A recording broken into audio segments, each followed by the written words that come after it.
The chapter starts with the MC waking up and opening the blinds to a casual rainy day.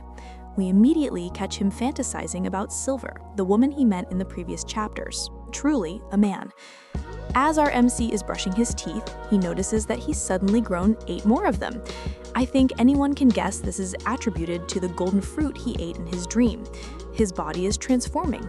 But into what? You'll see later. The scene shifts to the fat-ass video store owner, who's cowering on his sofa.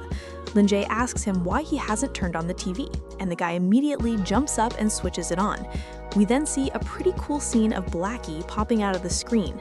The news of Yuan's death near the bookstore is announced, which gets Lin-Jae thinking. Meanwhile, the fat-ass is seen dialing someone named Vincent, who is the priest of the Dome Church, possibly foreshadowing that the church might be the next addition to the bookstore's monopoly of patrons. The fat-ass seeks salvation in his beliefs, and RMC feels the guy is hiding something from him, but decides to leave it alone.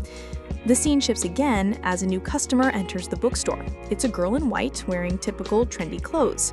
Hey, isn't that Melissa, Joseph's daughter? She carefully inspects her surroundings while RMC greets her normally. She concludes that the bookstore is as normal as can be, and then we see a very sus panel, which I will be sure to show you. She judges Lin-Jae and is even a little disappointed that his bookstore is so normal. She acts like a typical brainless teenager, which just confuses Lin-Jae. She suddenly demands an arm wrestle, which leaves him completely dumbfounded. Since he can't figure out her intentions, he just decides to go with it.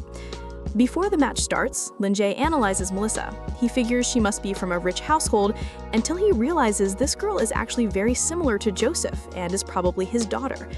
He decides she must be taught a lesson, concluding that Joseph is a terrible father for teaching military habits to his daughter.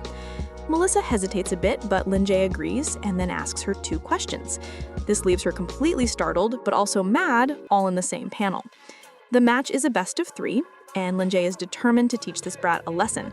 Melissa thinks he's just some average guy until he KOs her, beating her 2-0 in a clean sweep. Melissa is left shocked and completely confused by this.